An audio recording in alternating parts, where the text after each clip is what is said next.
Welcome to Mock the Week. I'm Dara O'Brien. The big news this week, Tony Blair flew to Washington for a state visit to the White House after being personally invited by George Bush, although the actual words used were, "Here, boy, come on." During Tony Blair's visit to Washington, he and George Bush discussed Africa for hours before George finally grasped the notion that it's that big hot place across the sea where Tarzan lives.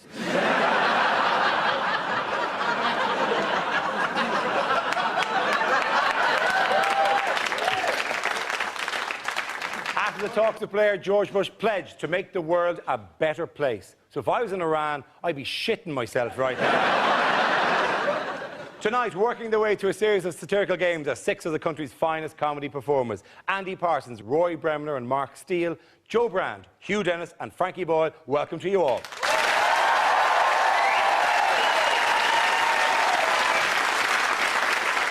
Let's kick off tonight with a round called Headliners. I show the teams a photo of someone who's been making the news this week, along with the initial letters of a newspaper headline.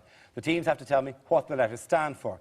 This one's for both teams. Here's a picture of Saddam Hussein. So what does STWM stand for? Saddam twinned with Mordor.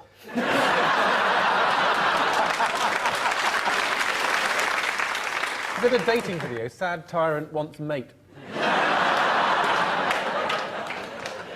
Is it Saddam talks West Midlands? He's used his time in captivity to develop a Birmingham accent. There was a thing in the papers when Saddam's 2 sons were killed, whatever it was, and what's the word? Beheaded. But there was a thing in the papers that said that they spoke English with a Yorkshire accent because they'd learned English off a Yorkshireman, which I thought, of all the lies told, was at the start of the war, where they go, "Thou far out it wear chemical weapons round these parts." And I'm dead worried about father, like, what with them having to move out and all that, living indoor, where we've applied to council for a ramp, but they won't give in, and like, it won't take a day off, I'll give up.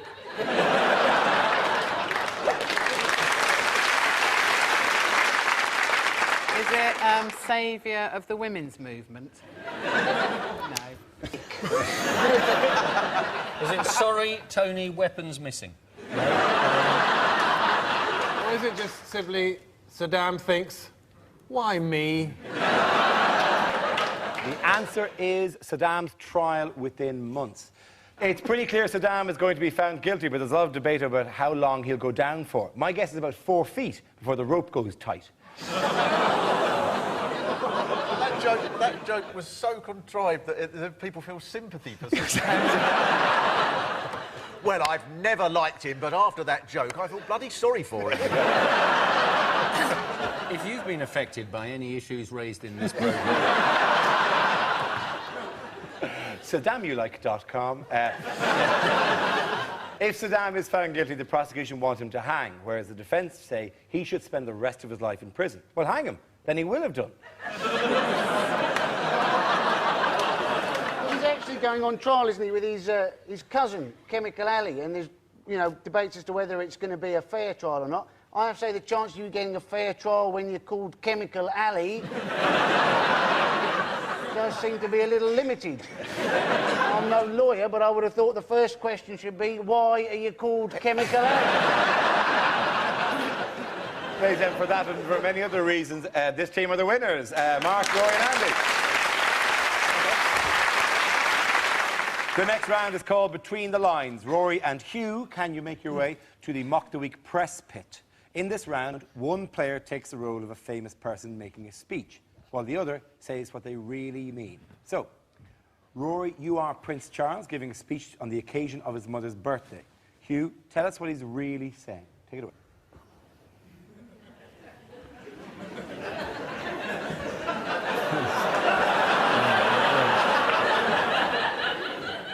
Hello, Mummy. Gosh, you look so well. Blast. A little birdie tells me... It's all over the newspapers. Today is a very special day. You're still alive. I don't know how you do it. I don't know why you do it. You just seem to go on and on. And on and on. And on. I'm sure I speak for the rest of the family when I say,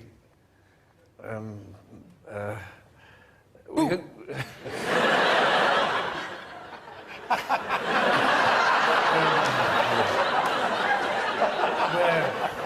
It's very good. Thank you very much. What do you do? I make organic biscuits. Oh, marvellous, it's true. So I've lost the thread now. Anyway, we hope you have a lovely day. Looking forward to the 21-gun salute. They're loaded. Reverend Rory and you. Very good. That's it. The points for both of you at that stage.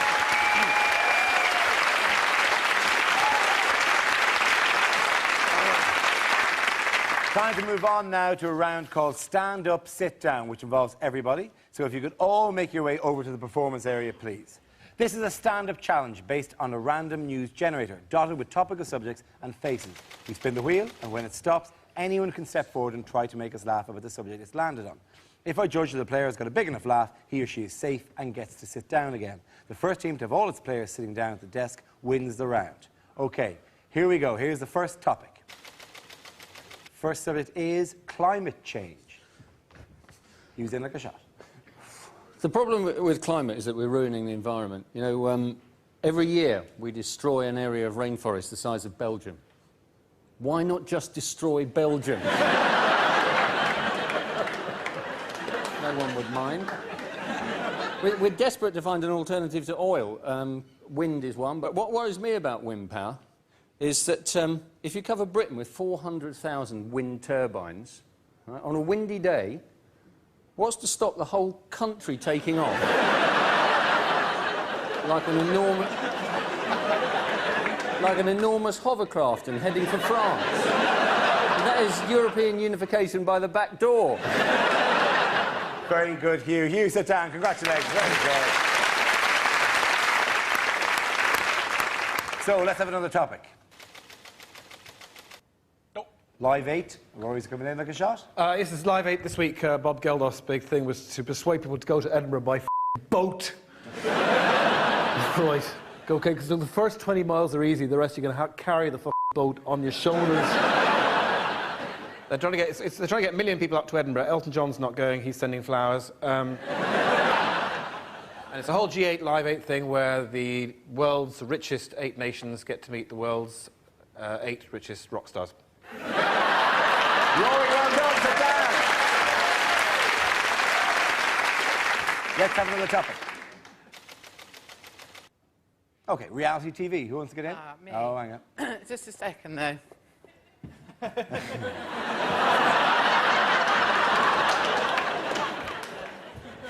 12 calories. Well, you probably realise that the 487th series of Big Brother has just started.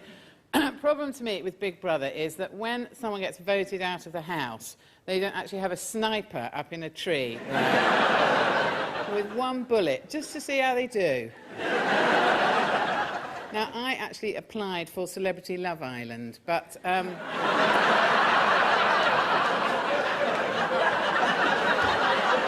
Joe, you can sit down now if you want to. That's just,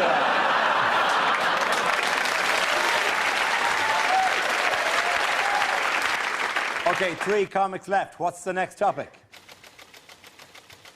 The London Olympic bid. Mark is in. We can't have the Olympics in London. No one will be able to get there. If we do have it in London, we should have a special London triathlon where you have to get a 133 down Brixton Hill to Stockwell and then a Northern Line to London Bridge and then a network south-east back to East Croydon. If you can do that in less than 6.5 hours, you deserve a gold bloody medal. Well done, Mark. Sit down. Congratulations. Right, 2 contestants left, 1 on each team. We have a tie-break situation. I'm going to spin the wheel one more time. I want the 2 remaining players, Andy and Frankie, to go head-to-head on the same topic.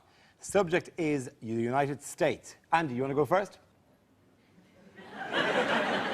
For those of you who were disappointed at the American election, don't be.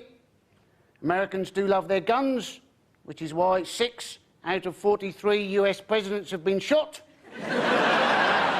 So we still have a 1 in 7 chance of getting rid of the idiot, ladies and gentlemen.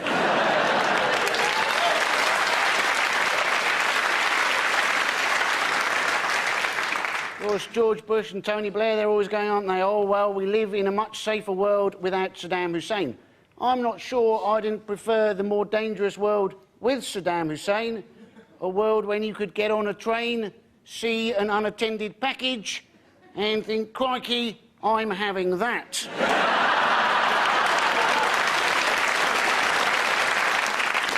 Good work from Andy. Frankie, it's up to you now. Well, I've got nothing against American people. I mean, you meet them and they're always very cheerful, aren't they? I often think we should be more heavily medicated as a society. But the American government has this deliberate pose of stupidity. It's an act. So they're in Iraq at the minute going, I don't know why we invaded Iraq. We can't find any weapons of mass destruction. Everywhere we dig, we keep striking oil. And George Bush is the epitome of that. I mean, you look at him and the wheel's spinning, but the hamster's dead. I think the winner has close to six. I'm going to give to Andy and to Andy too here as well. Going to Ghana. Mark, Rory and Andy are the winners. Our next round is called If This Is the Answer, What Is the Question? On the board are 6 categories relating to current events. For each category, I read out an answer and the players have to guess what the question might be. Andy, do you want to choose? Yes, I would like famous people, please. Famous people is the category. The answer is bold and brave. What is the question? Is it, how would you describe the crazy frog, given that he wears a crash helmet but no underpants?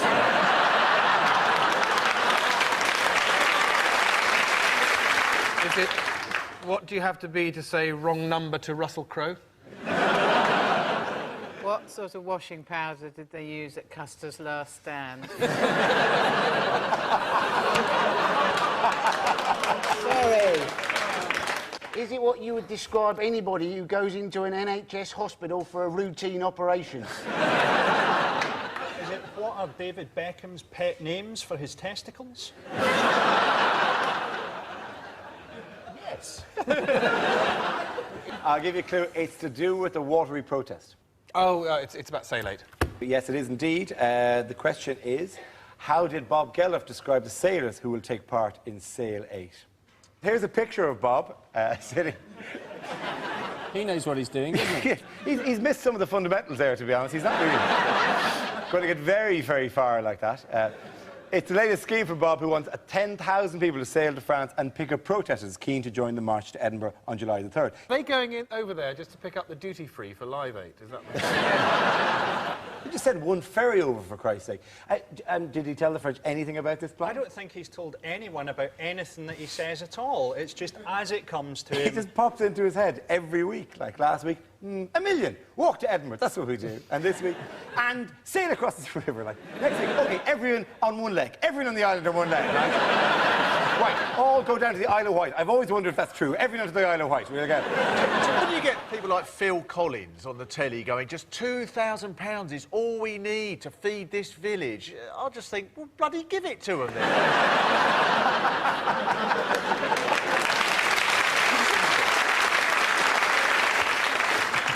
Speaking as a country that actually had at one stage, and obviously not in living memory, but we had a famine. If you guys had turned around 150 years ago and recorded a charity record from the middle of the Irish potato famine, we would have been deeply insulted by the effort.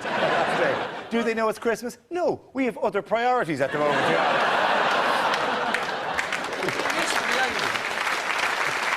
I remember I was really pissed off because you used to be able. There was a time when you could get Irish-themed crisps. And I was always upset me there were only 3 in a packet. Yeah, laugh at the pain, rich Englishman. Yes. You have such a landowner's head in you as well. Do I owe you rent in any way? I've actually got a friend I think's got the right attitude towards charity, because when that Feed the World single came out, I said to her, have you bought that? She went, no, I've taped it off a friend. Yes, it's expected that the flotilla of boats sailing from France to Britain will help change the lives of Africans, not to mention the lives of Albanians clinging to the hull.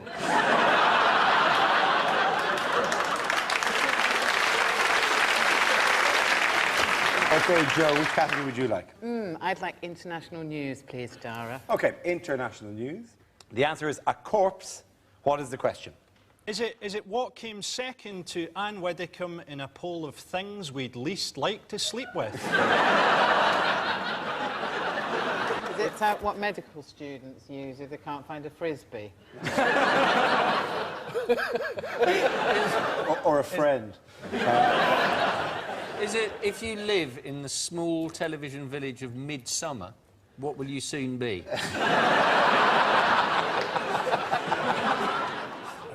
Is it what's Michael Jackson come as? Is it who's 11-10 favourite to win the Conservative leadership race? Is it what do you call a small area of woodland in Glasgow? Is it what do you find in a small area of woodland?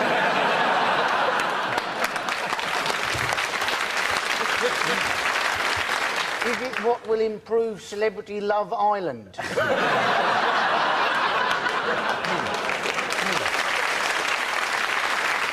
I'll tell you the only reality show I want to see, Find Osama. 12 minor celebrities get sent to Afghanistan.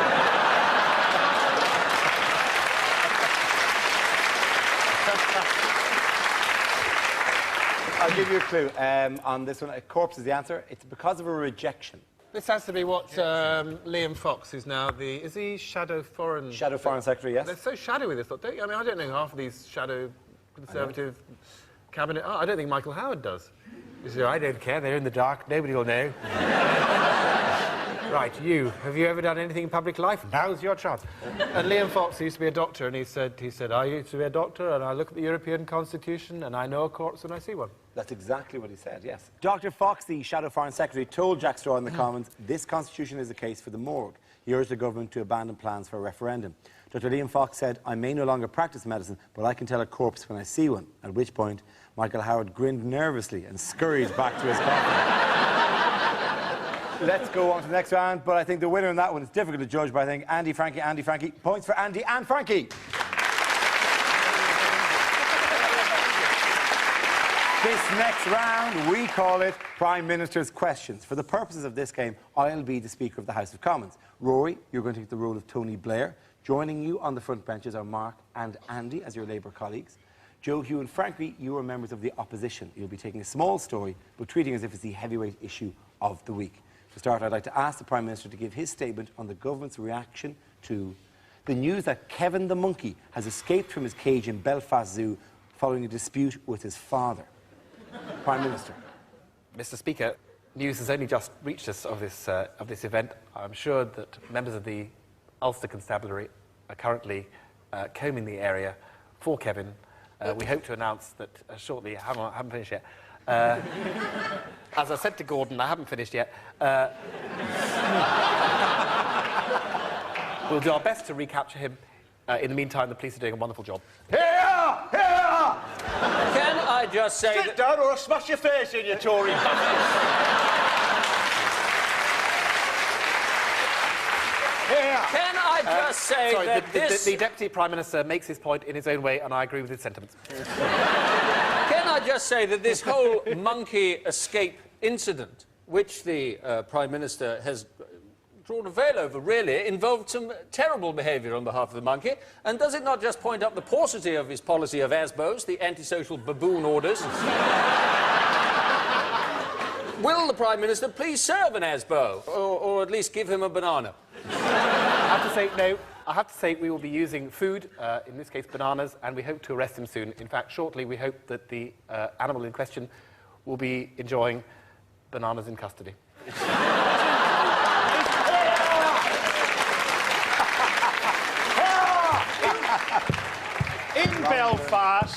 In Belfast, isn't there a very real danger that this monkey will get its hands on a drum, join the Orange Order, and blend seamlessly into society?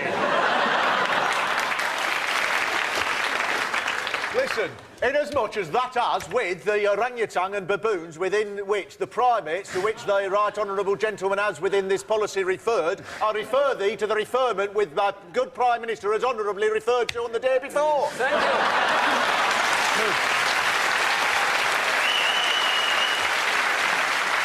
Thank you so much. Thank you so much for mentioning primates. This party has developed primate gagging advice, or as we like to call it, PG tips. Prescott, what about the rumour that this monkey is in fact your mother-in-law? Inasmuch as relatively within that the Prescott family name has been undertaken to be put forward and rescinded within that which the monkeys, not within excluding those of the baboon fraternity, I refer the Prime Minister to the excellent work that he has done over the last 243 minutes. I have one very simple question. What the f*** are you on about? Ladies and gentlemen, the winner has to be Mark on that game.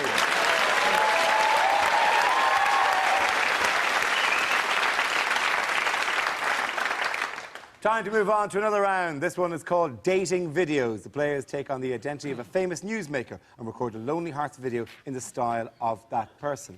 Everyone else has to try and guess who they are. Frankie, you're up first. If you could take it away there. Take your position in the performance area. Hello. I'm the sort of woman that a lot of men fantasize about in bed to stop themselves from coming.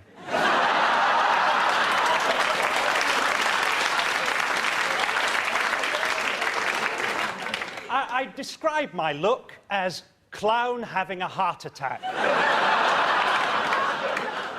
Now, I do a lot of work for charity, and yes, it is very tiring, but who can afford to turn down that kind of money? I've got a personal guru who helps me out with astrology and feng shui. Apparently, the whole reason for the Iraq War was that I had my armchair too close to the patio doors. I can't talk too much about my appearance because I'm locked in a battle over image rights with the makers of Wallace and Gromit.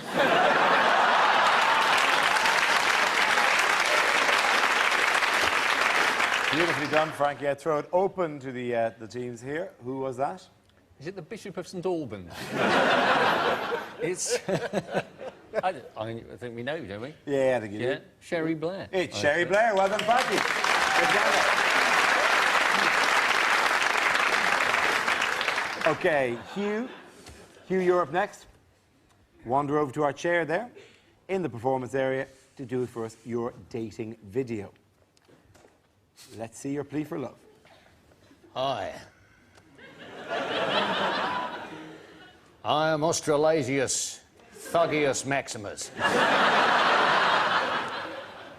holder of a broken telephone, possessor of an uncontrollable temper, and I will have my call connected.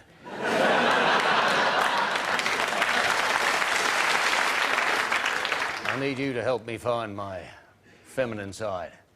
And when you do, you can keep it. I don't want the bloody thing. They say that my aggression stopped me winning an Oscar, which I regret, because they look nice and heavy. You could hit someone really hard. So come on, get in touch. I'll give you a call. In fact, I'll give you the whole bloody telephone.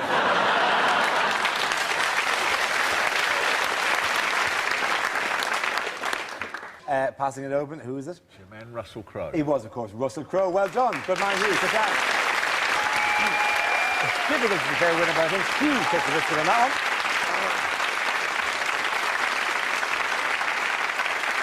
one. Now we come to our final round, one called Scenes We'd Like to See. This is for everyone, so if you can make your way over to the performance area, please. I call out ideas for scenarios we'd love to see, and the performers come in with their suggestions. Right, here we go.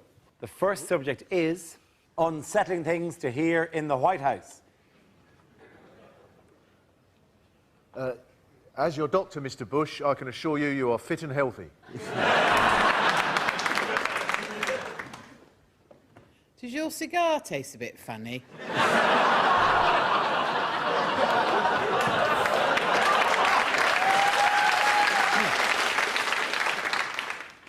So let me get this straight. We're handing over the management of the Star Wars missile protection program to Railtrack. Oh, that? That's a map of Iran.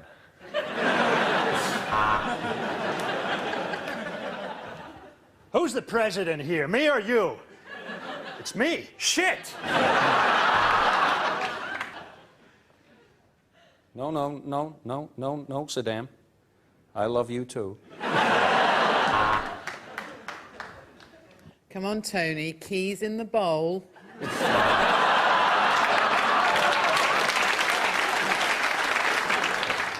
Welcome, President Schwarzenegger.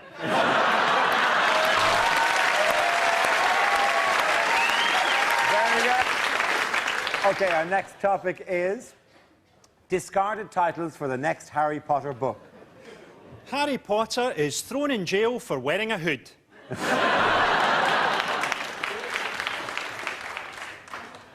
Harry Potter and the Wet Dream.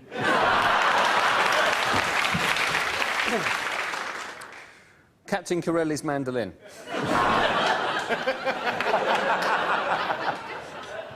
Harry Potter and the Mudblood Prince in a Nazi uniform. Harry Potter and the Chamber of Commerce. Harry Potter does Dallas. Red hot muggle on muggle action. Harry Potter and the child actor's inevitable mental breakdown.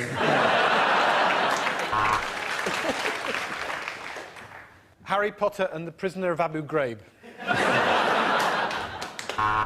Harry Potter and the two other kids who can't act. Okay, let's go to the next topic. Things you shouldn't say to the Queen on being given your honour. How did you kill Diana?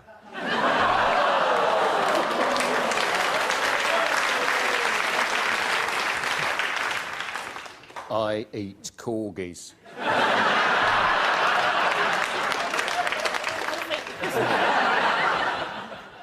Where's that racist twat? Is he around anywhere? Oh, that reminds me, I must post that letter.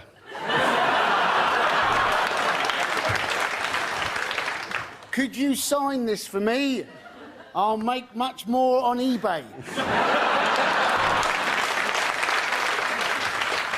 Ma'am, you have no idea how much pussy this is going to get me. That's the end of that game. I think the winner was Frankie. Everyone sit down. That's the end of the show.